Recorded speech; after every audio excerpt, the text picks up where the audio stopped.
The sound of my husband's laughter, loud and deliberately practiced, cut through the quiet sophistication of the Sovereign Club dining room. "You truly believe I'd risk letting you meet my successful business partners?" Ethan Thorne said, his voice carrying just enough to ensure his colleagues, Damien and Finn, understood his contempt. "I certainly don't want you asking them for any investment help." They all joined his laughter, a dismissive chorus that made my jaw tighten.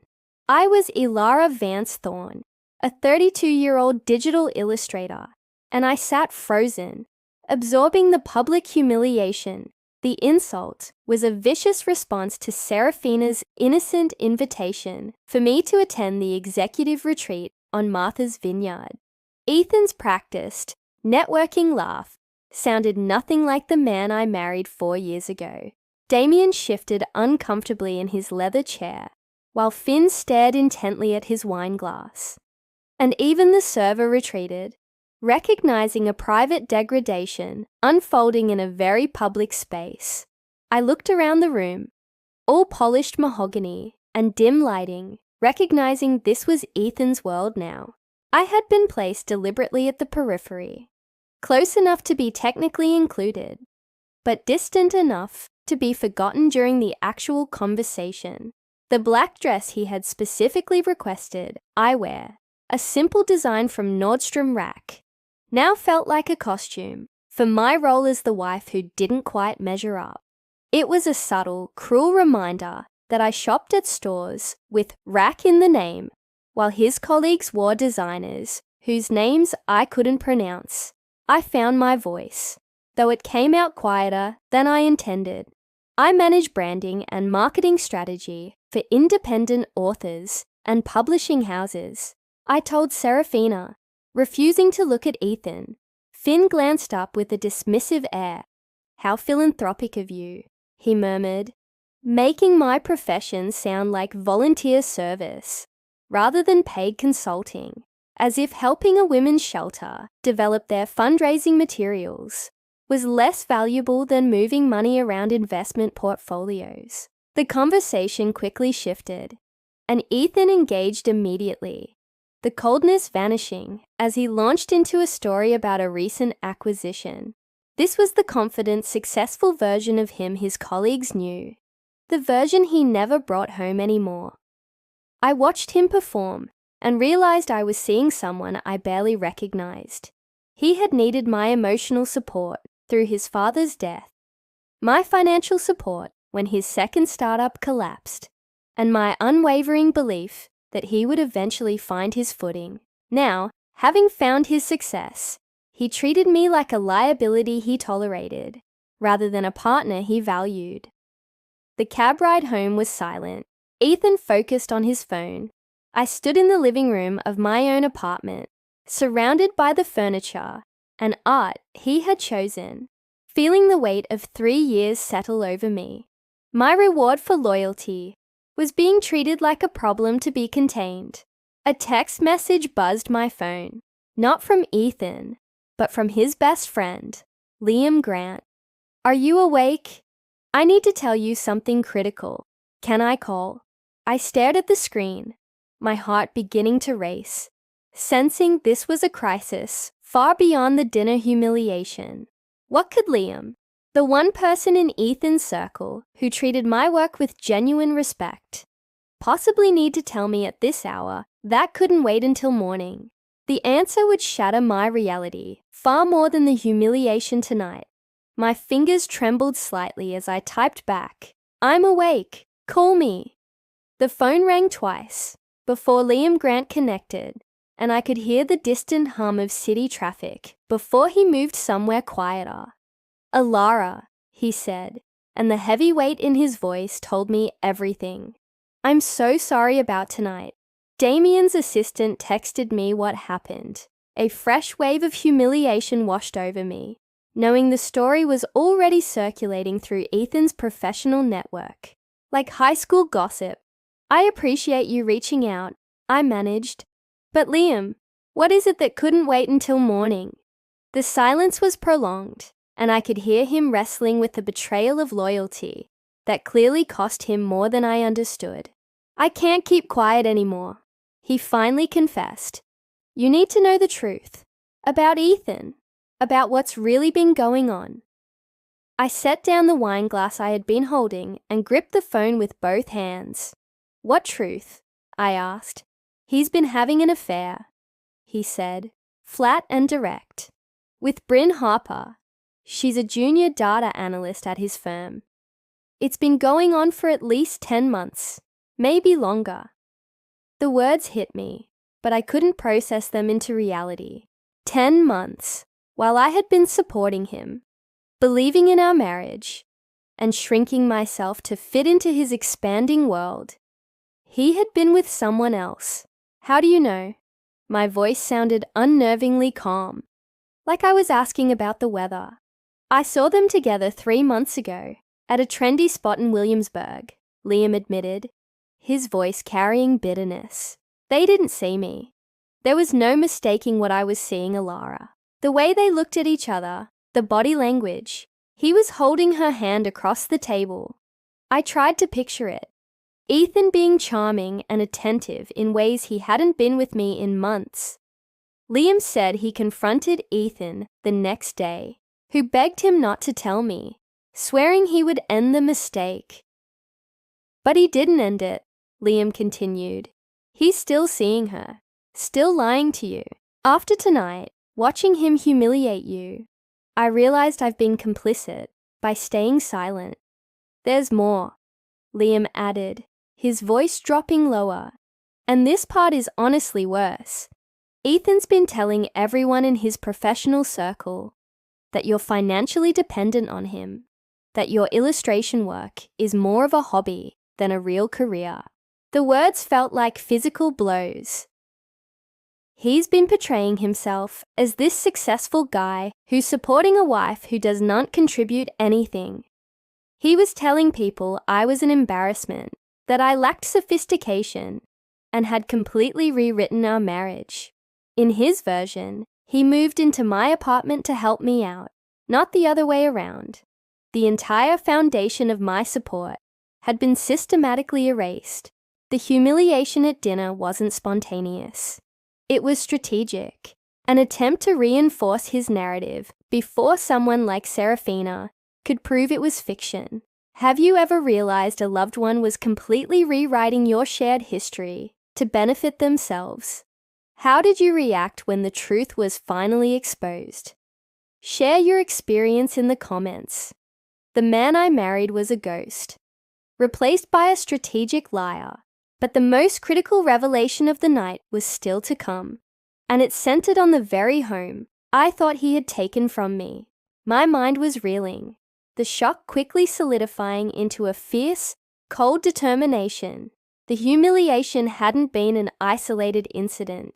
It was part of a systematic campaign to diminish my worth while Ethan built himself up through betrayal and lies. If he had been methodically building a double life, I needed evidence, documentation, and proof that would make it impossible for him to rewrite this story too.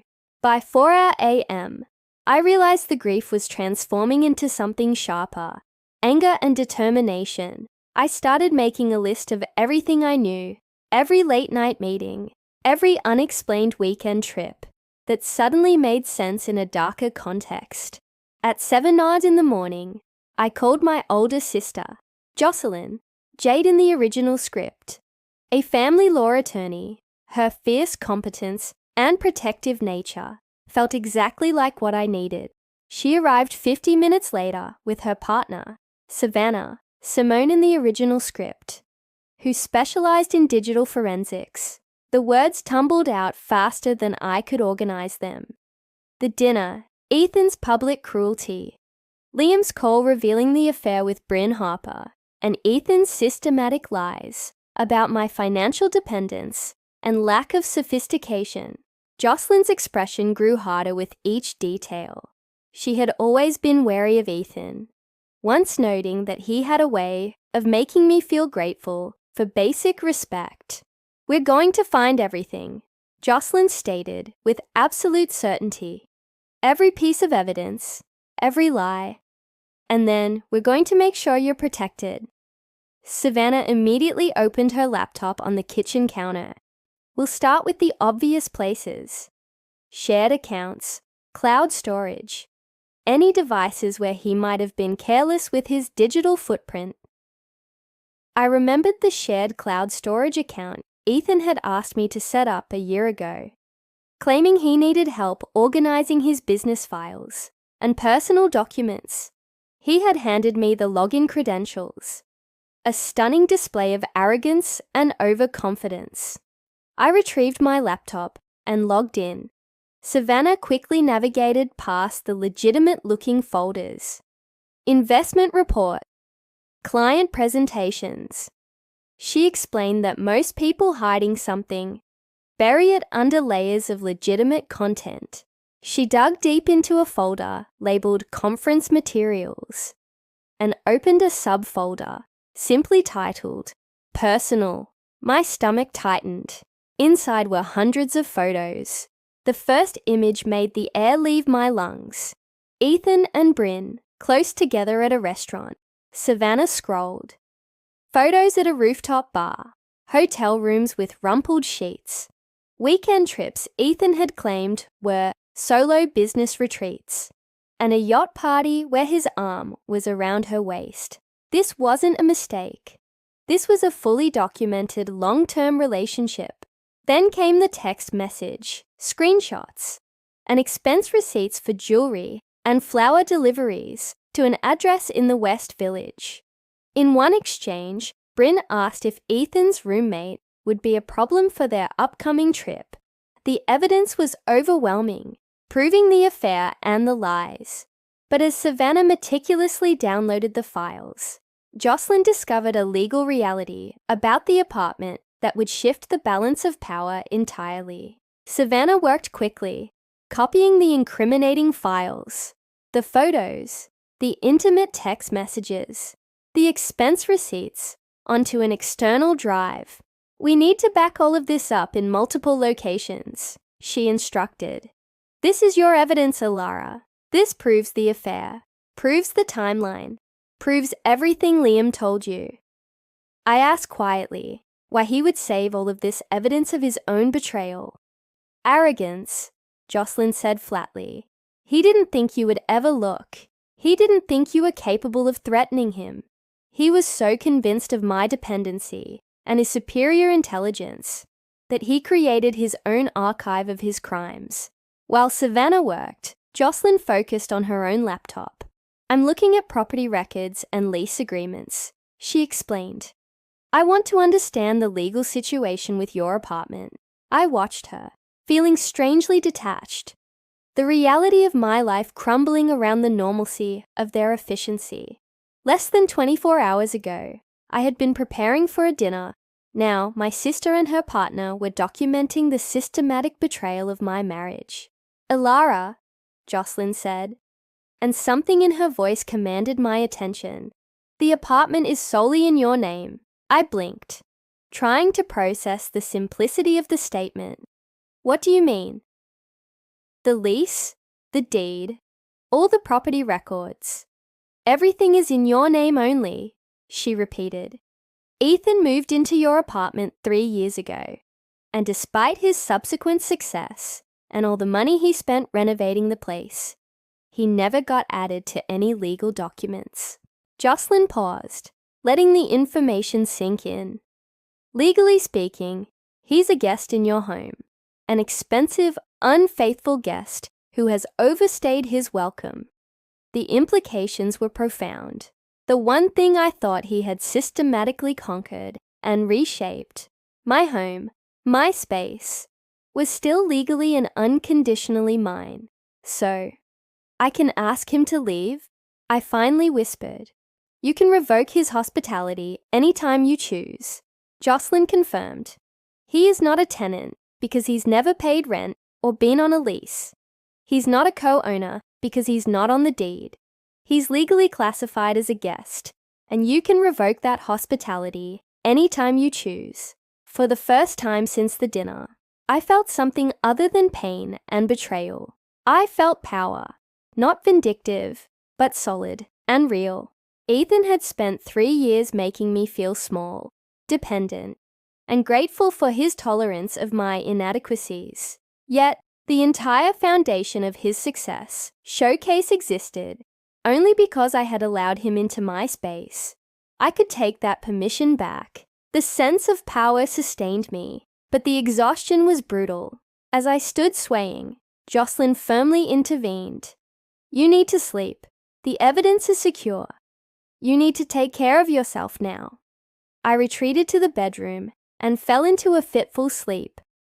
Just after 2 p.m., my phone buzzed. It was Ethan. The message was brief and infuriating. "We need to talk. I think you overreacted last night. If you discovered the person you loved was a guest in your home and a liar in your life, what would be the first thing you said? Would you confront him or demand he leave immediately? Share your strategy below." Overreacted. That single narcissistic word cemented my resolve. He genuinely believed that his cruelty wasn't the problem. I was. It was time to choose the battleground, and I knew the perfect place to shatter his carefully constructed composure. I walked back to the kitchen, showing Jocelyn Ethan's text without a word. "Classic narcissist behavior," she said, shaking her head. "He rewrites reality to make himself the victim. In his mind, he's the reasonable one trying to have a mature conversation, and you're being emotional and difficult." I admitted I didn't want to ignore it. I want to confront him. I want him to know that I know everything. Jocelyn simply said, "Then confront him, but do it on your terms in a public place, and be prepared for him to lie and manipulate." I thought about where to meet him. Not our apartment, where he might feel comfortable enough to be dismissive, and certainly not the Sovereign Club. Somewhere neutral, somewhere that would remind him of who we used to be before his ambition poisoned everything. I texted back, "Café Renoir's, 4 p.m. Café Renoir was a small coffee shop in the West Village, where we had our first date 4 years ago. It was unpretentious, welcoming, and we had talked for hours that afternoon about art and design, and he had seemed genuinely interested in my perspective. That conversation felt like it had happened in a different lifetime. I arrived at 3:45, wanting to claim the corner table near the window. I ordered coffee. I knew I wouldn't drink, and positioned my phone on the table, the screen displaying one of the most damning yacht photos of Ethan and Bryn. Jocelyn had offered to come as backup, but I declined. This was something I needed to do alone. I needed Ethan to understand that I was not the helpless, dependent woman he had portrayed. I was the woman who held all the evidence of his betrayal and all the legal power to remove him from my life. At 4:23, Ethan finally walked through the door. His lateness was deliberate, a power play designed to establish dominance. He scanned the cafe until he spotted me, then approached with practiced confidence. He wore the navy suit I had helped him select 3 years ago, a piece of psychological warfare, reminding me how I had supported his success while he erased my contributions. He slid into the chair across from me, his expression mixing irritation with condescension. There was no apology in his eyes. He looked at me like a difficult client who needed to be managed. "Look," he started, his tone patronizing. "About last night. I had too much to drink, and everyone knows I say stupid things when I'm drinking. Nobody took it seriously. Alera, you're making this into something bigger than it needs to be." He genuinely believed this prepared speech would satisfy me. I let him finish, allowing him the brief delusion of control. Then, I delivered the punch. "Who's Bryn Harper?" The effect was immediate and visceral. Color drained from Ethan's face with remarkable speed, and the confidence poured out of him. I had exposed his secret, but now I had to stop his inevitable lies and attempts to regain control. His shock was quickly giving way to anger and calculation. What would be his desperate next move? Ethan stared at me. his mouth opening and closing before he finally managed, "Whoa, what?" His voice stripped of its patronizing certainty. I slowly slid my phone across the table, the screen displaying the damning yacht photo in full detail. "Bryn Harper," I repeated, my voice calm, despite the adrenaline making my hands want to shake. "The junior analyst from your firm, the woman you've been seeing since February, at the latest, probably longer. The one you took to Miami and the Hamptons, and all those business trips, where spouses supposedly were not invited." Ethan stared at the phone, like it was a dangerous explosive device. I watched him cycle through emotions. Shock giving way to anger, anger shifting into calculation, calculation dissolving into fear. "How did you—" he started, then cut himself off, realizing the question itself was an admission. "The shared cloud storage you asked me to manage last year," I said, leaning back in my chair and feeling a surge of power I hadn't experienced in years. "Remember that? You said you trusted me to organize your business files." Really thoughtful of you, actually. Very organized. You documented everything like you were creating a portfolio presentation. His face was now a deep red. "I talked to Liam, by the way," I continued, not letting him regain control. "He told me everything. About the affair. About how you've been portraying me to your colleagues as some kind of dependent failure who barely works. About how you've told everyone I'm an embarrassment. You can't bring around sophisticated people. About how you've systematically erased every contribution I made to your success, so you could play the role of the self-made man." Ethan's hands were flat on the table, spread wide as he tried to steady himself. "You don't understand," he said, his voice tight. "The business world is complicated. Appearances matter. I was trying to protect." "Protect what?" "Your reputation," I interrupted. "Because you certainly were not trying to protect me, or our marriage, or anything resembling the truth." He opened his mouth, then seemed to think better of it. He was recalibrating, searching for the angle that would give him leverage. But he had nothing. "Autumn, listen to me," he finally said, adopting his measured, reasonable negotiation tone. "We can work through this. People make mistakes. We can go to counseling, figure out where things went wrong, rebuild what we had." He reached across the table toward my hand. I pulled my hand away before his fingers could make contact, the thought of his touch making my stomach turn. "No, Ethan," I said, my voice steady and clear. "We cannot work through this. Here is what is going to happen. You are going to pack your belongings and leave my apartment by Sunday evening." The reasonable negotiator vanished, replaced by anger. "You cannot just kick me out of our home," he said, his voice rising. I was about to walk away, but I had one final, strategic blow to deliver, to ensure he understood the full scope of the fallout. "It was always mine," I corrected, leaning forward slightly. "You moved into my space 3 years ago, remember? Before you redesigned it to reflect your aesthetic and your aspirations.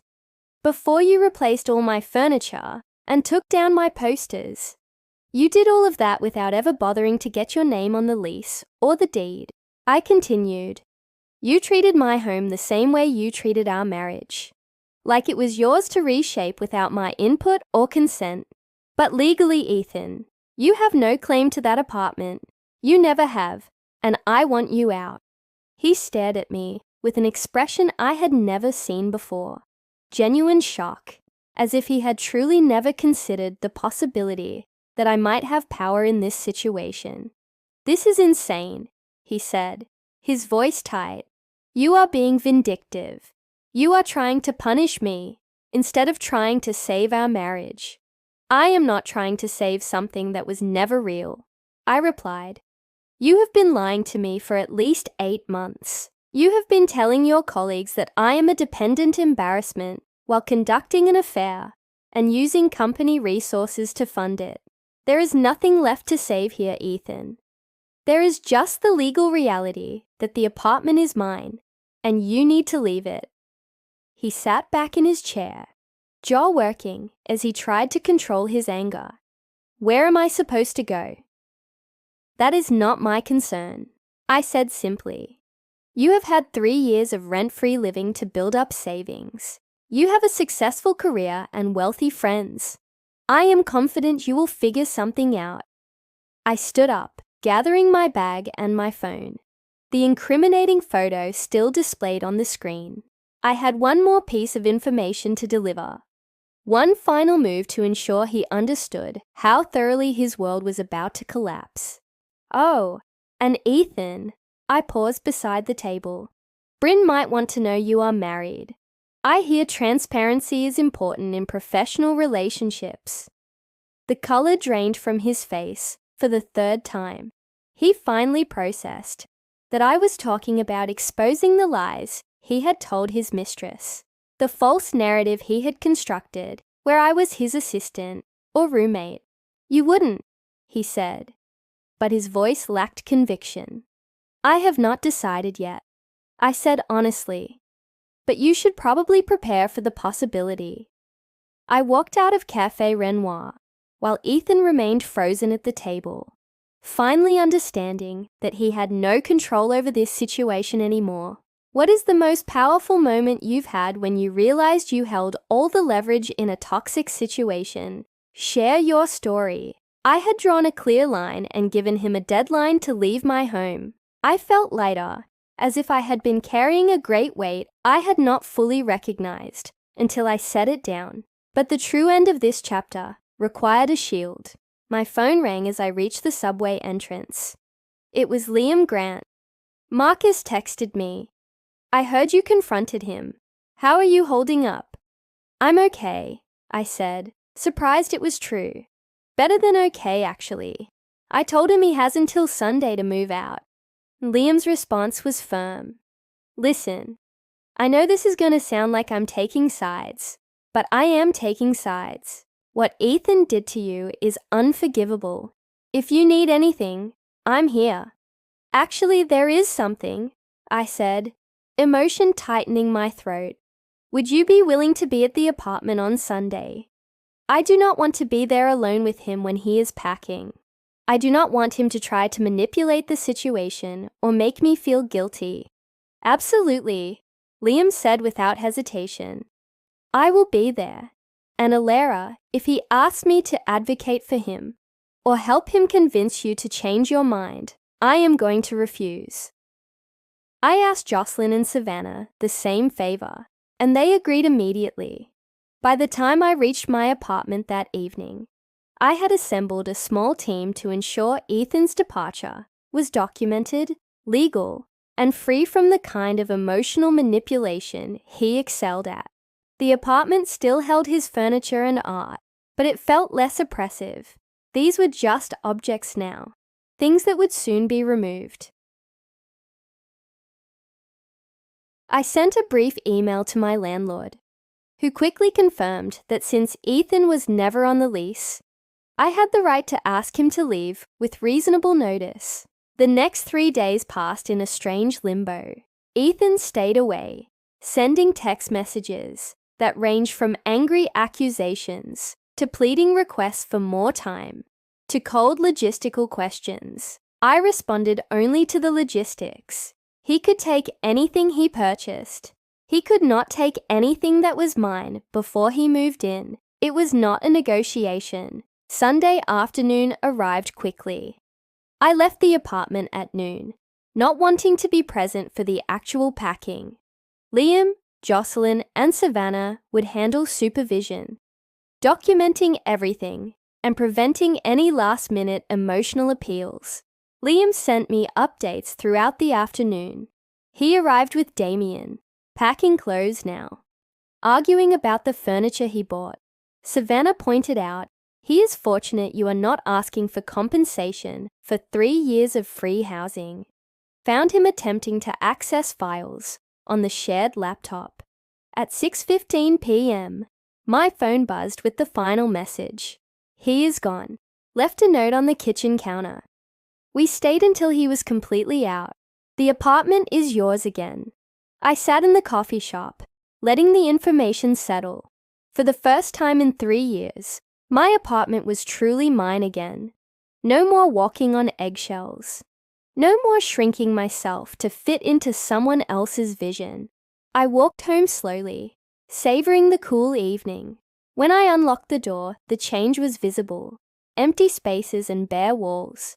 But the first thing I saw was his note on the counter, a final piece of his manufactured arrogance. The apartment looked sparse and half empty, but it felt clean, purged, and lighter. On the kitchen counter, exactly where Liam said it would be, was Ethan's final note. It was torn from a notebook. His handwriting rushed and angry. I hope you find whatever it is you're looking for. I read the words twice, feeling a mixture of anger and pity. Even in his final communication, he had to frame this as my failure, as if reclaiming my own dignity was evidence of confusion rather than clarity. I crumpled the note and tossed it into the kitchen trash can. The sound of the paper landing on yesterday's coffee grounds was a small symbolic gesture, marking the end of his presence. I slowly took in the apartment. Empty spaces marked where his oversized leather sectional had dominated the living room. Pale rectangles on the walls showed where his abstract art had hung. What remained was a strange hybrid space, my vintage rug, his minimalist coffee table, my half-empty bookshelf. It was an uncomfortable coexistence of two different aesthetics, but it was mine to resolve, mine to redesign, mine to fill with comfort rather than outward appearance. My friend Lena, Maya in the original script, texted me that evening. Heard through the grapevine that you kicked Ethan out. Good for you. Want company? I can bring wine and terrible reality TV. I realized how isolated I had become over the past few years, with my friendships gradually fading as Ethan's subtle disapproval grew. I texted back, "Come over, bring whatever wine is on sale. I'll order pizza from the place Ethan always hated." Lena arrived with 2 bottles of cheap red wine. We sat on the floor, eating pizza from the box, and she looked around the half-empty room. "This place finally looks like it has space to breathe," she observed. All that heavy furniture he brought in made everything feel cramped and dark. I realized the living room felt twice as large without his bulky pieces. "I was thinking about repainting," I said. He insisted on that stark grey. "I used to have it a warm cream colour." "Do it," Lena urged. "Reclaim this space completely. Make it yours again." That night, alone, felt absurdly rebellious. I put my feet up on his coffee table without worrying about scratches. I watched a reality dating show he would have mocked mercilessly, and when Ethan's voice tried to remind me that successful people didn't drink cheap wine on Sundays. I opened the second bottle. After Lena left, I did something I had been thinking about all day. I went to the hall closet and pulled out the boxes of my old belongings, the things Ethan had dismissed as juvenile or cluttered. My vintage concert posters from my 20s, carefully rolled and preserved. The posters were vibrant and chaotic. All the things his carefully curated abstract art was not. I spent the next hour hanging them throughout the apartment. By midnight, my apartment looked less like a showroom and more like a home, imperfect, eclectic, reflecting my actual personality. I fell asleep that night better than I had in months. The healing began with a quiet act of defiance, but the most satisfying moment was yet to come. The public, spectacular collapse of the very professional world Ethan had used to humiliate me. The next morning, Jocelyn came over with coffee and bagels. We sat on the floor, and I finally admitted the truth I had been avoiding. "I feel relieved," I confessed. "Is that wrong? My marriage just ended. Shouldn't I be devastated?" Jocelyn squeezed my hand. You're not grieving the marriage you actually had.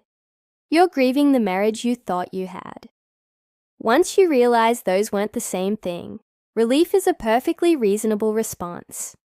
Few days later, I was painting the bedroom walls, rolling the warm cream color over the stark gray Ethan had chosen, when Liam Grant called. He warned me Ethan was spinning the story, telling people I had overreacted to a joke at dinner and was being vindictive.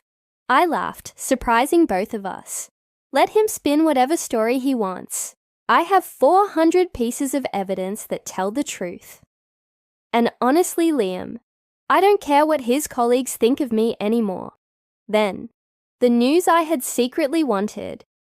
Something happened at the executive retreat this past weekend, Liam said. His voice barely contained excitement. The kind that involves Ethan's entire world imploding in spectacular fashion. Apparently, someone at the summit mentioned to Bryn Harper that Ethan's wife had finally kicked him out. Bryn had no idea he was married. Ethan had told her I was his executive assistant, someone who managed his schedule and personal affairs. She had been operating under entirely false pretenses, just as I had. She confronted him in front of everyone, Liam recounted, his voice thick with satisfaction. It happened during the big reception where all the partners and major investors gathered. She called him a liar and a fraud, told everyone within hearing distance that he had deliberately deceived her about every aspect of his personal life. She then announced she was filing a formal complaint with the firm about his professional conduct. The same public gathering that witnessed my humiliation now bore witness to Ethan's public rejection. Bryn followed through, and the formal complaint triggered an internal investigation. They quickly discovered Ethan had been using company credit cards for personal expenses related to the affair, falsifying expense reports for hotel rooms, jewelry, and expensive dinners. The firm placed him on administrative leave. A few weeks later, Liam reported the firm's decision. Ethan was removed from the partnership for violations of company policy and breach of professional ethics standards.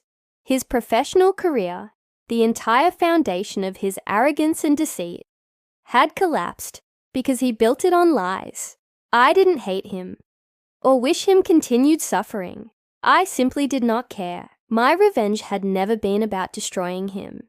It was about removing myself from his toxic narrative and allowing the natural consequences to unfold.